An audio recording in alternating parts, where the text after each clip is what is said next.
Halo, selamat siang sahabat profesional Indonesia. Selamat ketemu lagi dengan saya Mas Kus dari Inti Pesan. Siang ini saya ketemu salah satu senior dalam hal training atau suhunya lah dalam hal pelatihan, yaitu Abang Jansen Sinamo. Dia ini guru etos. Maka di tengah-tengah pandemik ini rasanya saya ingin menggali lebih jauh dengan masalah etos ini.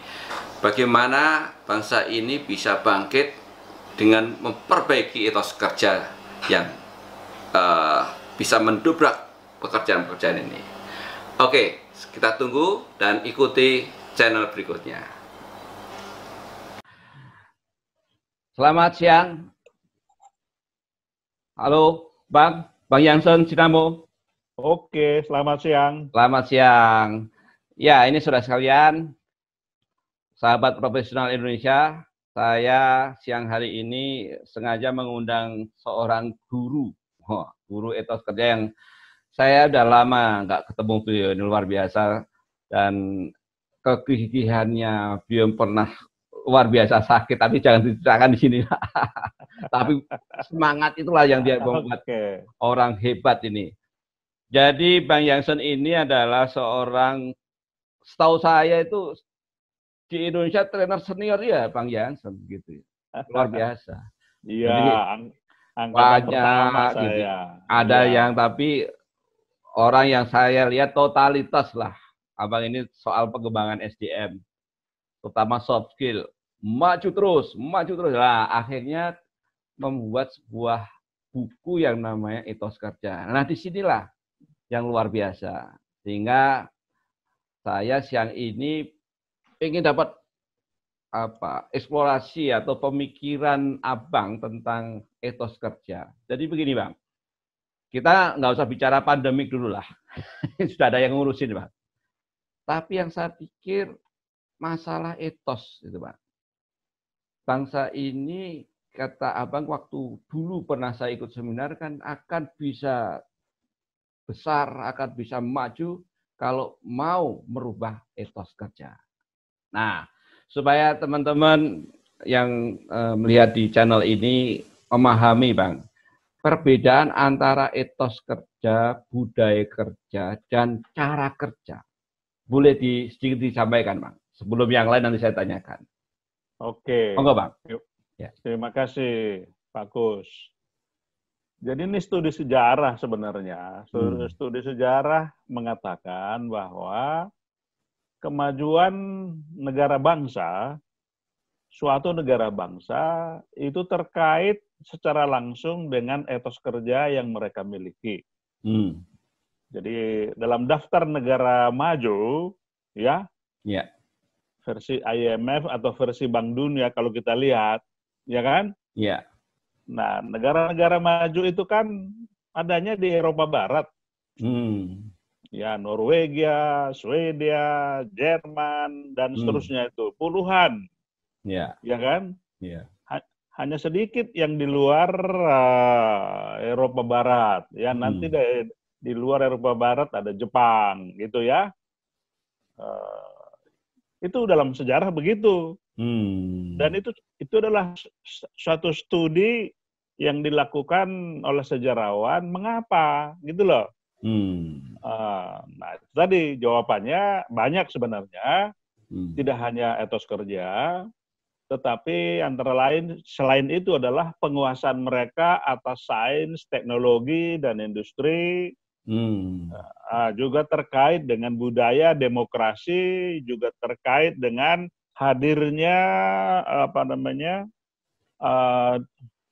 masyarakat produsen dan konsumen. Ada 6 itu, tapi ini dalam kaitan jelas dalam kaitan tadi etos kerja itu nanti dari cabang etos kerja inilah lahir manajemen, ya. Begitu. Jadi ya kan? Malah diawali sebenarnya etos kerja dulu ya. Iya, ya kan. Yang pertama mempelajarinya ya itu Bapak Sosiologi Ekonomi namanya Max Weber dari Jerman. Dia sudah mempelajari ini sebelum abad ke-20. Ya, nanti buku Babonnya itu keluar 1905, ya kan? Iya, iya, iya. Judulnya The Protestant Ethic and the Spirit of Capitalism. Etos Protestan dan semangat kapitalisme, gitu. Nah, dicatat buku ini adalah buku Babon, boleh dibilang kalau siapapun yang mempelajari sosiologi ekonomi di sini. Ini mah pembicaraan kita ini kan maju dalam pengertian itu, ya maju secara ekonomi gitu loh. Ya, menjadi negara kaya, menjadi negara makmur, ya income per kapita rakyatnya, PDB negara itu gitu kan? Ukurannya kan gitu. Nah, nanti murid-murid Weber lahir di berbagai universitas, antara lain di Harvard. Nah, dari Harvard juga muncul seorang profesor tahun 50-an. Nah, jadi jarak antara kedua profesor ini 50 tahun. Nah, namanya Robert Bella. Robert Bella ini pergi ke Jepang untuk mempelajari bangsa Jepang, etos Jepang gitu loh, ya kan? Ya. Lalu dia tulis bukunya, disertasinya dia ubah menjadi buku, judulnya The Tokugawa Religion, ya, the Cultural Roots of Modern Japan. Ya. Ya, jadi agama Tokugawa dan sebagai akar-akar budaya dari Jepang modern. Yang dimaksud Jepang modern adalah Jepang sesudah ambruk di Perang Dunia Kedua, bangkit lagi menjadi negara nomor 2 di dunia, kan gitu. Apa yang menjelaskan ini? Jerman kan juga begitu. Ambruk habis Perang Dunia Kedua, negara kalah perang loh. Tapi kan kira-kira sama majunya dengan Jepang toh? Iya, itu dalam urutan kemajuan ekonomi sesudah Amerika kan Jepang. Nah, itu Bang, bangkit dan kecepatan dia sebagai bisa bangkit dari keterpurukan itu basicnya kan karena etos kerja bangsa itu. Iya, itu etos kerja bangsa itu. Pertanyaan saya, Bang, etos kerja itu given, diberi oleh Tuhan, bahwa memang bangsa ini tak dikasih etos kerja yang lebih baik daripada yang lain, atau sebetulnya semua sama? Ya, semua sama. Jadi tiap bangsa itu membangun sendiri etos kerjanya. Nah, tadi kan saya catat di Jepang tuh. Jepang itu mungkin lebih dekat dengan kita ya di Indonesia. Kan disebut di situ Tokugawa Religion. Tokugawa ini sebenarnya bukan agama. Tokugawa ini adalah dinasti. Nah, jadi dinasti Tokugawa memerintah di Jepang, kalau sekarang dihitung 250 tahun yang lalu. Nah, dinasti Tokugawa inilah yang katakanlah mengubah Jepang lama menjadi Jepang baru. 250 tahun yang baru. Apa itu? Ya, dinasti Tokugawa ini mengambil sekian banyak prinsip-prinsip dari agama Jepang. Agama Jepang itu apa? Shinto dan Buddha toh? Iya.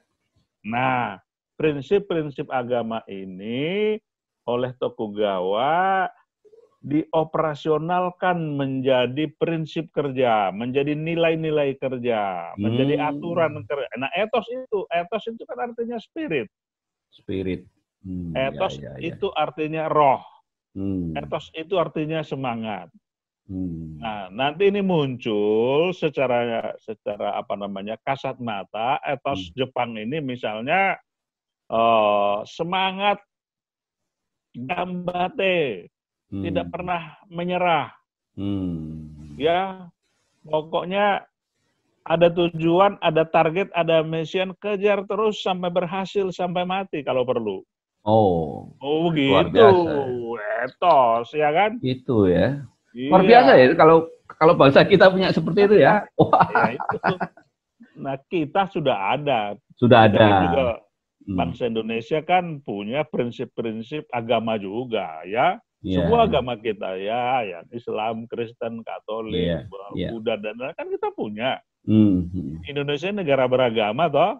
Iya. Itu. Nah, tetapi kita belum berhasil menggali atau menggali dari agama kita sendiri dan operasionalkannya menjadi prinsip kerja, menjadi pedoman kerja, menjadi semangat kerja. Itu. Ya, Ya kan? ya. Nah, Jadi sehingga secara etos nasional itu belum ya, apa ya, belum kelihatan tegas. verbal gitu ya. Nah, tapi bisa kita lihat kan di Indonesia ini, wah, ini kalau etos Batak begini kan gitu, agak kelihatan toh, ya kan? Etos Jawa begini kan gitu kan, agak kelihatan toh. Iya, alon-alon waton kelakon. Ya, Jawa pun barangkali bisa dibedakan. Nah, Jawa pedalaman tuh atau Jawa pantai kan begitu ya. Iya. Kalau masyarakat Jawa pantai misalnya mulai dari Cirebon sampai Tuban sana gitu kan, etos kerjanya beda dengan yang di pedalaman kan. Oke Bang, jadi begini. Itu. Tadi Abang menyatakan bahwa sebetulnya Bang Tuhan ini ya memberikan semuanya kepada makhluknya di dunia ini kan. Ya. Punya spirit kerja yang sama. Jepang mampu mengoperasionalkan sebuah nilai-nilai yang akhirnya menjadi cita-cita operasi dalam pekerjaan, ya kan? Nah, di Indonesia ini baru berkembang di dalam korporasi-korporasi, belum menjadi semangat total bahwa orang Indonesia itu kerjanya seperti A. Bahkan saya pernah merasa bukan terhina ya, merasa tersikirkan dengan kata-kata orang Indonesia kalau di luar negeri kesan mereka itu malas, nomor satu itu. Pernah itu saya, wah apa benar itu. Nah ini menjadi bagian dari etos kerja tentunya Bang. Ini yang membuat gimana nih sebetulnya, apakah dimulai dari mana nih ya Bang? Kalau kita tidak usah bicara seluruh bangsa, tapi kalau di sebuah korporasi Bang, ini sebaiknya bagaimana membangun sebuah etos kerja bahwa kalau perusahaan A ini etos kerjanya mah gila kan gitu. Kalau ada bilang wah ini perusahaan A yang di Indonesia itu terkesan bahwa dia orangnya semuanya nggak punya udel, gitu kan kerja. Ya, itu gimana kalau di korporasi Bang sebaiknya? Ya kayak belakangan ini saja ada proyek misalnya membangun jembatan atau membangun tower gitu kan. Iya betul. Itu kalau yang mengerjakannya pekerja Cina, wah gila itu jadi cepat gitu kan. Nah, itu kan. Itulah etos in action kelihatan. Nah, kenapa dia bisa punya etos seperti itu, Bang ya? Oh, itu ribuan tahun ceritanya, ya kan? Oh, gitu ya. Ribuan tahun ya. Saya kan juga sudah menulis buku Chinese Ethos ya. Iya. Nah, Chinese Ethos itu, etos Cina itu terbentuk ribuan tahun sebagai akibat dari bencana alam. Banjir, gempa bumi, ya kan? Perang. Wah, itu dalam sejarah Cina kan mereka perang saudara kan ribuan tahun, ya. Dulu Cina itu ribuan negara-negara kecil. Iya. Ya, lalu mereka saling perang, akhirnya tinggal 6 negara, kan gitu. Lalu 6 negara ini pun perang total sesama yang 6 ini. Akhirnya tinggal satu negara, yang disebut Qin. Ejaannya Qin. Q-I-N. Qin. Dari situlah asal usul China. China, ya kan? Iya. Jadi negara dinasti Qin ini dengan rajanya yang terkenal Qin Shi Huangdi, itulah yang kemudian meletakkan negara kesatuan Cina. Gitu kan? Iya. Terbentuklah dia. Ini sebelum Masehi loh, Pak. Peristiwa ini, ya kan? Iya.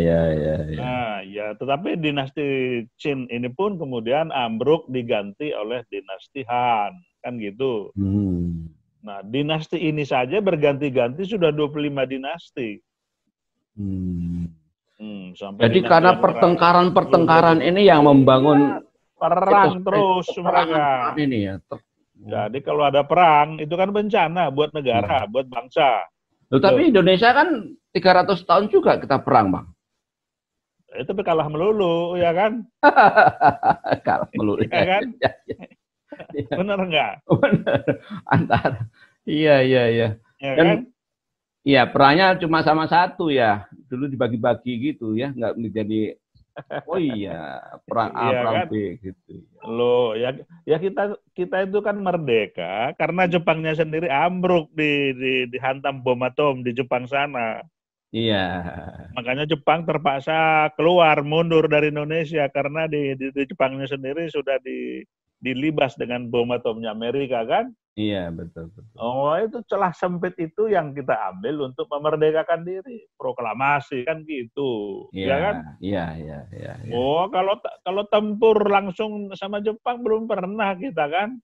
Iya, iya, iya, iya. Ya, sama juga Mm-mm. tempur langsung lawan Belanda, ya sejarah kita kan begitu, ya kan? Iya, betul. Ah, nanti berakhir dengan perjanjian, tapi kan ujungnya kita yang takluk kan gitu, Iya, ya kan? iya, iya.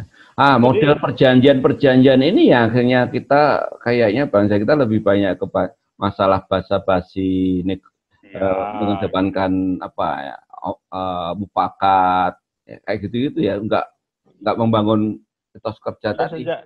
sejarah kolonialisme di Indonesia, khususnya terhadap Belanda, kan gitu. Iya, Ya, yang paling selalu kita ingat kan itu Jawa lah, Pulau Jawa. Bagaimana akhirnya Pulau Jawa kemudian takluk kepada VOC lalu kepada Belanda kan? Hah? iya, iya, iya, iya. Iya, ya. Tapi di mana-mana kan memang penjajah begitu, ya kan? Mm, iya. Nah, Mm. ya kita lawan juga pakai perang di Ponorogo kan gitu kan? Iya, Nah betul. itu hero, iya. Tapi kan cuma cukup merepotkan Belanda. Iya, Ya iya, lah. iya, iya, iya. Akhirnya apa namanya perang di Ponorogo pun ya kita kalah kan gitu Mm, kan. iya. Nah Mm. sebagai akibat daripada perang di Ponorogo lah kemudian nanti totalitas Pulau Jawa akhirnya masuk dalam sistem yang lebih parah yang kita sebut itu tanam paksa kan gitu Pak. Iya, iya. Nah, ya kita dipaksa gitu. Jadi Mm. ya sejarah sudah begitu ya. Iya. Seandainya sejarah bisa diulang, ya mesti kita lawan sampai mati itu Belanda sebenarnya. Oke, Ya Bang. kan?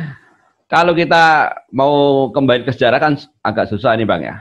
Tak bisa lah. Kalau kita ke depan ini dengan melihat rata-rata etos kerja di negara kita maupun di berbagai organisasi perusahaan maupun organisasi nirlaba itu mereka kan rasanya jauh lah kalau kita ibarat pekerja keras enggak juga, pekerja yang tadi sampai kalau nggak berhasil lebih baik mati juga enggak kan gitu ya. Ya, Sebetulnya ada nggak sih formula etos kerja yang pas itu untuk Indonesia? kan sudah saya tulis di buku saya itu. Iya, 8 etos kerja oh profesional, ya gitu ya. kan? Kira-kira apa aja, Bang? Oh Bisa iya, di-share? iya kan? Iya. Jadi 8 etos kerja ini saya sadap. Hmm. Saya sadap dari nilai-nilai kerja, nilai-nilai agama yang saya tahu operasional di Indonesia, ya kan? Hmm. Ya. Jadi etos 1 mengatakan kerja adalah rahmat. Hmm. Rahmat itu anugerah, karunia, kebaikan. Itu etos pertama Iya. adalah itu, ya kan? Iya, iya. Anugerah. Rahmat. Etos kedua, ya. Iya. Etos kedua adalah amanah. Hmm. Kerja Betul. adalah amanah. Amanah itu adalah kerja yang diberikan pada kita dan kita jaga, kita kelola, kita urus sebaik-baiknya tanpa boleh dikurangi, tanpa boleh Hmm. dikorupsi, ya kan? Ya, betul. Ya kalau kita mau memberantas korupsi cukup dengan etos 2 ini Iya, sebenarnya. iya, Asal iya. ada amanah saja, ya kan? Iya, betul. Nah, ini kan mayoritas apa namanya yang kena KPK itu kan pejabat tinggi, Iya. bupati, gubernur, bahkan lebih kan? Iya, iya. Nggak amanah semua itu, Iya, iya, iya. ya kan? Iya, betul. Nah, padahal kan agamanya sama, Iya, iya. ya kan? Di semua agama amanah ya diajarkan. Betul, betul. Tapi begitu pegang kekuasaan lah kok ndak amanah, kan gitu kan? Wah, itu Nah, ada ini sisi lain yang harus kita kupas lagi tuh. Kenapa lah, itu? iya, itu tuh kan kembali pada itu percontohan. No. Contoh yang dia lihat, contoh yang kita lihat mulai dari di rumah, di sekolah, dan di Ya. semua tempat, sampai amanah ini sebenarnya menjadi norma, menjadi etos masyarakat, menjadi etos individu, sehingga ketika seseorang diserahi jabatan gubernur, oh dia amanah sampai pensiun, kan gitu kan? Betul, betul, betul. Nah, maunya begitu. Nah, ini kan fungsi pendidikan. Iya. Nah, itu kalau diajarkan, dicontohkan, diteladankan, kemudian dibangun dalam organisasi, ya akan terbentuk etos amanah itu. Iya, Ya iya. kan? Ya. Yang Nah, terus ketiga apa, Bang?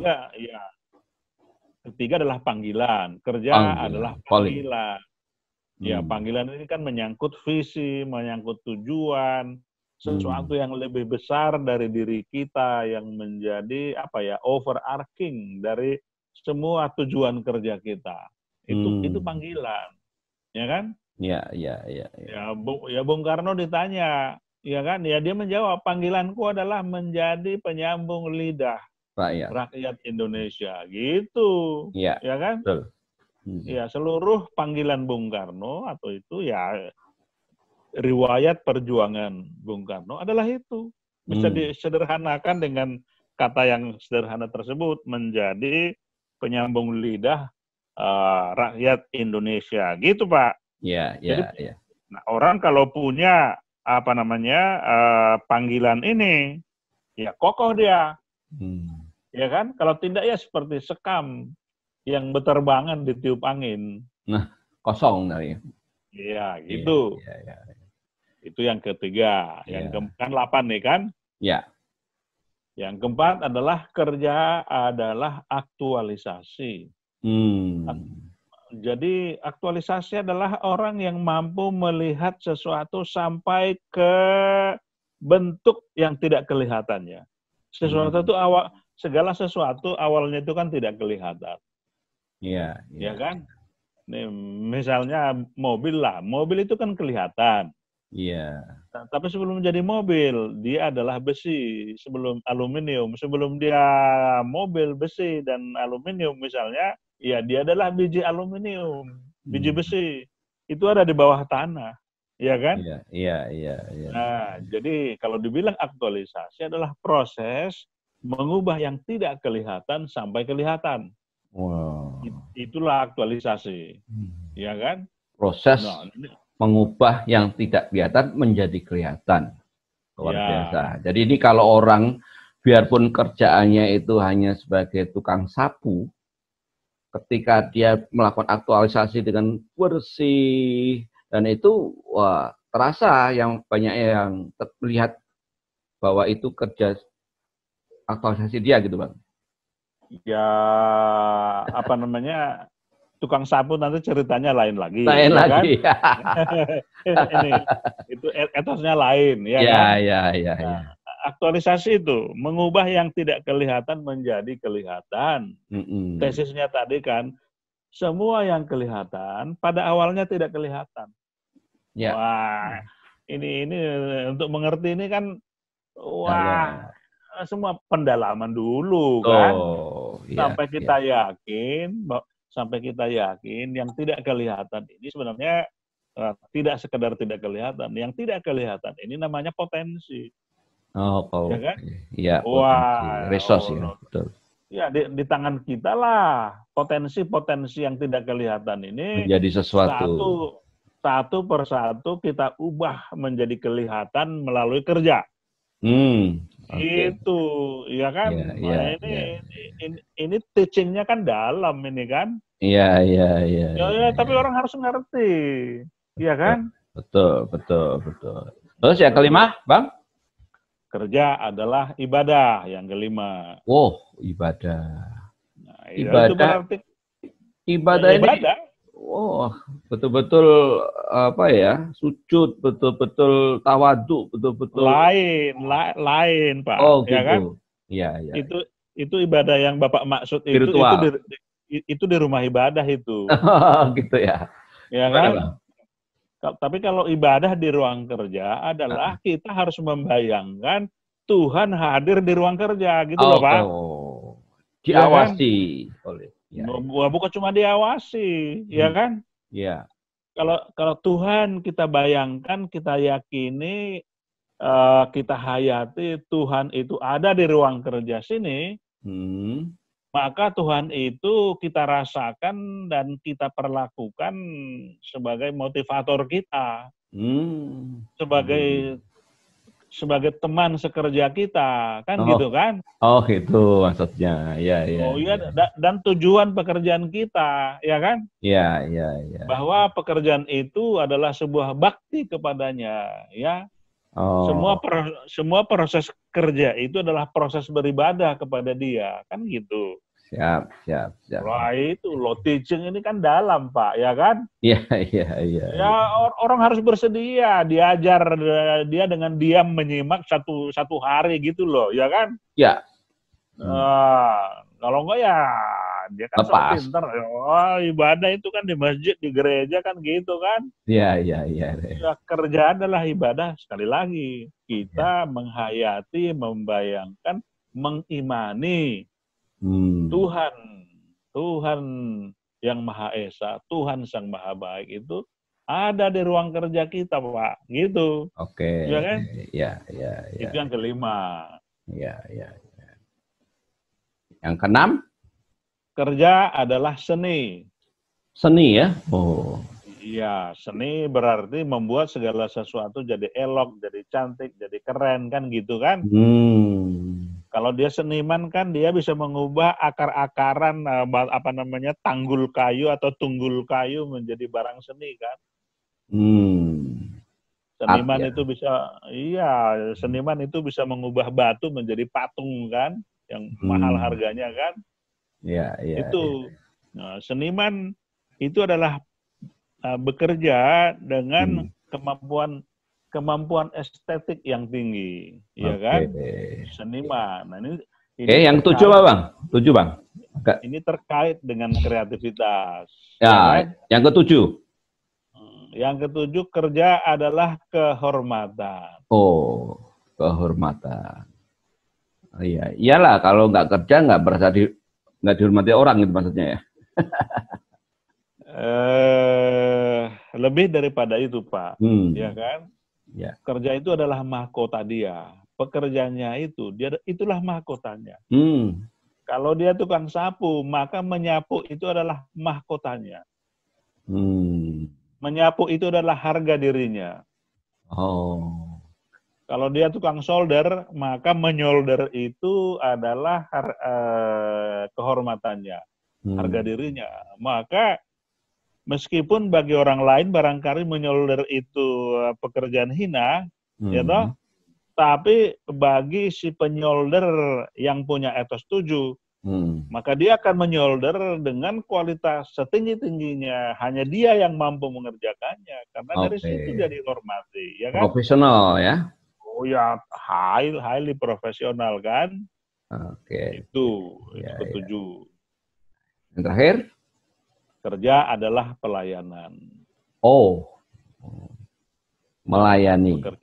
Ya, melayani masyarakat, melayani individu, melayani customer, melayani pimpinan, melayani bawahan, melayani teman sekerja gitu. Siapa saja yang menjadi konstituen pekerjaan kita, itu wajib dilayani sampai konstituen kerja itu merasa puas. Ukuran pelayanan kan satisfaction, kepuasan para pihak. Benar nggak? Iya. Ya, jadi. Jadi 8 etos kerja ini yang Abang sudah summary dan jadi sebuah buku, dan saya kira sudah banyak lah ya organisasi yang sudah Abang ajarkan untuk menjalankan 8 etos kerja versi Abang ini ya.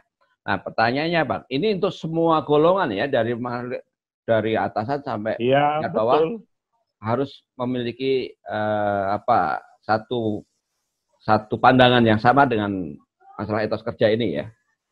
Dan Ya, ini bisa sama menjadi persis, nanti betul. menjadi budaya kerja, Pak, di perusahaan. Etos kerja itu adalah istilah lain dari budaya kerja. Oh, gitu. Ya, dengar Ya, dulu Pak ya. ya, ya. Etos kerja itu sudah menjadi istilah 100 tahun yang lalu, 120 tahun yang lalu. Oke, Ya oke. kan? Oke, ya, ya, ya, ya. Di masa Weber Hmm. 1905 istilah etos kerja muncul. Budaya Hmm. Ya, budaya ya, budaya kerja baru muncul 30 tahun yang lalu, Pak. iya, iya, iya, Ya iya. kan? Betul. Oh, sesudah buku-buku manajemen modern bermunculan mulai sejak tahun 60, 70, 80, 90. Bapak sama saya kan mulai menjadi penyelenggara seminar kan tahun 90, Iya, ya kan? iya. Betul, Pak. Pada saat itulah budaya kerja, istilah budaya kerja Baru muncul. muncul. Tapi Iya, etos kerja muncul 100 tahun sebelumnya, Pak. iya, iya, Ya kan? iya, iya. Jadi etos kerja ini nenek moyang daripada budaya kerja. Iya. Oke, Gitu, Bang. Pak. Iya. Kalau kita kembali kepada masalah bagaimana mengembangkan etos kerja di lingkungan-lingkungan perusahaan, tapi ternyata mereka ini agak sulit kan, Bang? Kan bermacam-macam masukan dari segala budaya, segala ras, segala itu akhirnya masuk ke organisasi. Mereka sudah membawa etos-etos tersendiri kan gitu. Bagaimana cara menyatukan Karena mereka? iya, saya kasih aja contoh. Kalau Hmm. kita ngomong aja begini kan, Bapak bisa ngasih contoh-contoh yang begitu kan? Iya. Iya, tapi contoh yang bagus banyak kok, ya kan? Iya. Bagaimana di masa Cacuk Sudaryanto misalnya Telkom itu berubah gitu, bisa kan? Iya, iya, iya, iya, iya, Ya, betul, betul. Bapak masih ingat nggak Cacuk Iya, Sudaryanto di Rut betul. Telkom tahun Iya, 80-an, ya almarhum kan? itu orang Oh, pertama yang menjadi narasumber di Inti Pesan itu dulu. ya kan? Iya, iya. Jadi itu korporasi yang dulu Iya. semua orang adalah raja di perusahaan itu, Hmm, hmm. dirombak oleh beliau. Jadi untuk membangun etos kerja baru di sebuah company korporasi itu adalah fungsi dari leadership, ya kan? Oke. Salah satu tugas pemimpin adalah membangun budaya kerja atau etos kerja Hmm. dari perusahaannya. Oke, Itu, oke. ya kan? Iya, iya, iya, Itu, iya. Pak. Hmm. Bang, ini menarik kalau bicara masalah etos kerja ini kan akhirnya kita bicara nasional. Nah, ini kalau kita dalam perspektif bangsa gitu ya. Mulai kapan sebaiknya ya kita memberikan latihan atau pemahaman etos kerja itu saat orang-orang itu usia berapa sebaiknya digembleng tadi.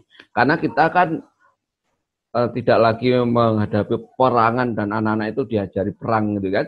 Nah, bagaimana ini di dalam satu keluarga, apakah dia mulai kecilnya itu usia berapa sehingga punya etos kerja yang hampir sama lah serupa bangsa ini. Kira-kira apa nih yang bisa dijalankan? Jawabnya every time, anytime, all the time. Oh gitu. Iya, kalau ya kan ya sama seperti agama. Agama kan nggak pernah ada titik yang kapan sebaiknya kita ngajarin agama? Ya sejak dari kandungan kan. Iya, iya, iya, iya. Iya, sejak dari kandungan itu janin itu sudah mesti diajarin beragama, ya kan? Iya, Bagaimana iya. caranya bagaimana caranya mengajari janin beragama? Nah, ya ibunya yang sholat, ya kan? Iya, Oh iya. gitu. Tapi apakah nanti saya sudah anak ini berumur 20 misalnya masih bisa diajarin agama? Ya Oh. tetap umur 60 pun orang kan belajar agama kan? Iya, iya, iya, betul, betul. Iya sampai mati gitu loh Pak. Iya, iya, iya. Ya jadi ajaran etos kerja ini ya kan tadi kan terkait agama itu kan. Tadi kan saya sebut di Jepang itu kan Iya, betul, betul. sama siapa namanya pengarang buku itu Hmm. judul bukunya kan disebut The Tokugawa Religion. Tokugawa itu bukan agama. Iya. Sudah saya sebut tadi Tokugawa itu adalah nama dinasti. Tetapi ajaran dari dinasti Tokugawa kepada masyarakat Jepang selama mereka memerintah 250 tahun, ya itu seperti agama sudah ajaran itu. Ya kan? Itu. Nah, dikatakan berbeda misalnya untuk Indonesia. Nah, catatan dulu nih, Tokugawa ini sebenarnya adalah rejim militer, ya kan? Ya, ya, ya. Yang dengan kekerasan memaksa rakyatnya harus bekerja keras, harus patuh, harus teliti, harus bersih gitu loh. Nah, Nggak ada diskusi, pokoknya semua harus, kalau nggak dibabat gitu kan. ya, ya, ya, Jadi ini rejim militer yang sangat keras ini ya, Tokugawa ini kan. ya, ya. Nah, Sehingga itu orang-orang tua yang hidup pada situ begitu dia melahirkan anak diajarkan seperti dirinya saat menghadapi situasi iya itu. iya iya Terus menerus akhirnya di, membangun sebuah etos kerja. iya di zaman itu semua orang kan hidup di zaman itu. Belum lahir dia sudah Tokugawa yang memerintah kan. Sampai Iya. mati nanti masih Nah, kita ini kan Tokugawa yang banyak ini, memerintah. Bang. Banyak orang Ya yang kan? sudah lahir jadi kaya, Bang. Begitu lahir jadi kaya, Ya, jadi sudah enak. Akhirnya menjadi seorang yang apa ya, menjadi seorang pemimpin dan mempengaruhi, akhirnya dia nggak merasakan ada sebuah etos yang abang sampaikan itu. Ya, kebanyakan. Gimana ini? iya, ya itu juga ada masalah seperti itu memang bahwa eh, anak-anak orang kaya, pejabat yang kaya gitu tidak merasa perlu kerja keras untuk menjadi kaya gitu kan. Ya. Nah, itulah yang membuat kita lamban. Hmm. Itulah yang membuat kita susah membangun etos kerja, ya kan? Gitu. Nah, tapi kan di pihak lain bisa kita lihat juga nggak selalu begitu kan, Ya, ya ya kan? sih, ya, ya. Nah, selalu ada apa namanya anak bangsa dari background seperti apapun punya etos kerja yang bagus. Ya, Masalah kita ya. kan ini, bagaimana nih agar totalitas dari Sabang sampai Merauke, dari mana? Dari Miangas sampai Pulau Rote, begitu kan? Iya. Bisa, etosnya sama lah gitu kan kira-kira ya. Yang kalau diperhadapkan dengan Filipina, dengan pekerjaan yang sama kerasnya di Timur Tengah, misalnya membangun kilang-kilang minyak atau jalan-jalan raya di gurun pasir, ya kan? Iya. Itu majikan kerja kita itu di sana, wah apa namanya, memuji sama bagusnya pekerja Filipina sama pekerja Indonesia, gitu kan? Ya, ya. Ya jangan Indonesia ini wah cocoknya buat pekerja apa namanya PRT gitu loh, Iya, ya kan? betul. Oh ya Optimalnya di situ ya. kita mestinya ekspor itu dong, ekspor mekanik, Baik. ekspor perawat, ekspor dokter, ekspor insinyur kan Kalau kalau gitu. trainer kan sudah sering itu, trainer ekspor trainer juga. Iya kan? Itu Iya, loh Pak. iya, iya, Nah, iya. jadi ceritanya kemudian ya ini pembangunan etos kerja masih terus dilakukan lagi dan lagi, terus menerus sampai sampai kiamat. Iya, Gitu. iya. Kalau abang ini seandainya jadi presiden, kira-kira bagaimana cara abang membangun etos kerja bangsa Indonesia ini, Bang? Loh, kan waktu itu sudah saya lakukan dengan Pak Jokowi. Oh gitu ya. Oh, Bapak nggak hadir ya waktu kita Iya, meluncurkan buku Revolusi Mental. iya, oh, iya, iya, iya, di situ. Iya, 3 hari sebelum Pak Jokowi dilantik, Hmm. bukunya kita luncurkan Revolusi Mental, ya Oh, kan? itu saran abang ya. Oh iya, jadi ditanya Pak Jokowi waktu itu, apa itu sebenarnya revolusi mental? Jawab Hmm. beliau, kerja, Iya. kerja, kerja, gitu. Oh, iya, iya, iya, iya, iya. Ya kan? Betul. Lah, tapi kan bangsa ini kan udah dikasih contoh pun nggak juga bergerak. Dalam, Iya, iya, iya. dal- Masih banyak yang dalam, ketangkep juga ya, Bang. dalam perkembangannya yang namanya pembenci, haters, apa namanya, tukang fitnah, tukang hoax bermunculan entah dari mana sampai sekarang kan? Iya, iya, iya, iya. Benar nggak? Nah, jadi ya ini, bagaimana ini mengubah Indonesia begini? Ya, Iya, sampai hari ini ya kalau saya ditanya, ya mestinya sejenis Pak Harto menjadi presiden harus harus turun tangan lagi, ya kan? Iya, iya, iya. Tapi jangan Pak Harto di akhir-akhir. Iya, iya, iya. Ya, tapi Pak Harto dekade 70-an, Iya, 80-an itu paling bagus Pak Harto kan. iya, iya, iya. Oh, kalau kan di masa dia kan kita bisa swasembada pangan. Iya, Benar nggak? iya, Ya iya. kan? Ya, Pak Harto itu kan kemudian jadi berubah mulai dekade 90-an. Sehingga Hmm, tahun 98 terpaksa diturunkan dengan cara begitu kan. iya, Coba dia konsisten seperti Soeharto 70-an atau Soekarno 80-an. Kan gitu kan. iya, iya. Iya, yang nggak bisa diatur-atur Petrus. Kan gitu waktu itu kan. Benar. Wah, benar. Iya, ini Wah, terlalu kasar orang itu kan yang namanya iya, iya. Bromo Corah zaman Gua itu mau kan. coba sama itu. Kalau Petrus, ya Iya. kan? Baik, Bang. Gitu Jadi Pak. gini. Jadi kita betul ya presiden yang keras juga di satu pihak, tapi yang Iya, persuasif di pihak lain. oke.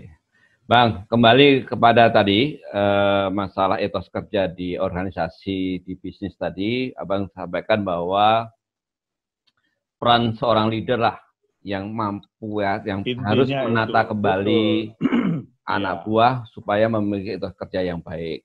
Karena pada dasarnya akan sulit mencari orang-orang yang punya etos kerja yang sudah bagus ya di persadaran Nusantara ini, kecuali memang mereka diingatkan kembali, dibentuk kembali.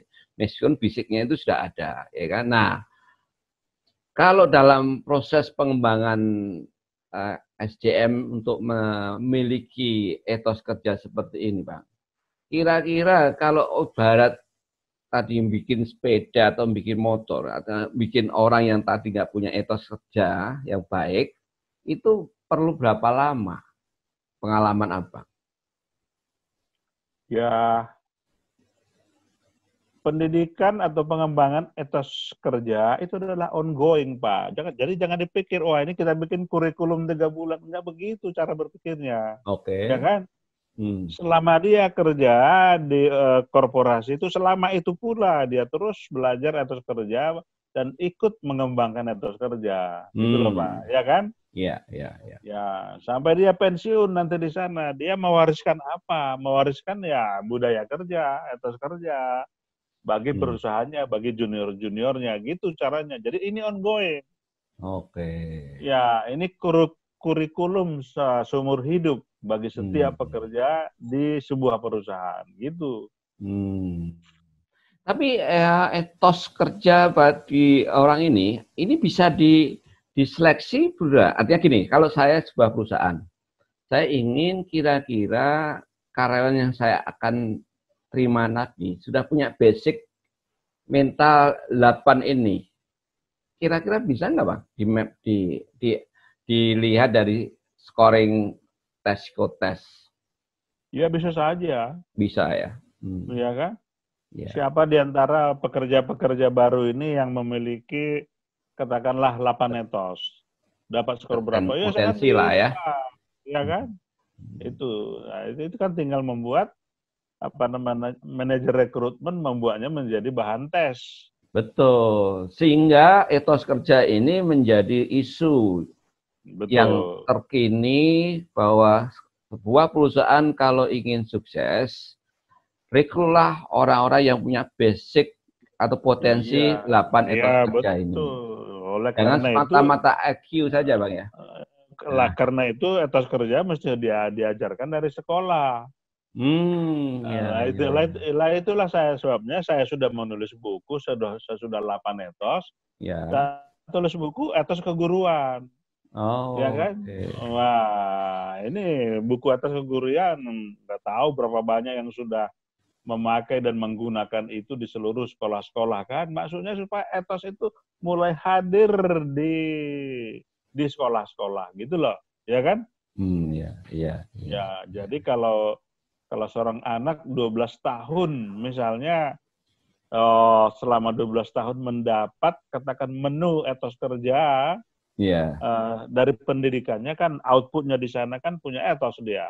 iya betul. Gitu. Iya, iya, iya, iya, iya, iya. Itu, Pak. Siap Bang. Wah, luar biasa nih masukannya. Mudah-mudahan Oke Pak, apa yang terima Abang kasih. sampaikan ini Sama-sama. bisa menginspirasi teman-teman yang menonton di channel saya, Mudah-mudahan. Bang. Dan Mudah-mudahan. saya nanti akan mengganggu lagi, Bang. Mungkin terkait dengan masalah-masalah Oke. yang bagaimana bangsa ini bisa Siap. bangkit menjadi bangsa yang besar, mulai Siap. dari pemikiran atau pikiran-pikiran Bang Jansen nanti.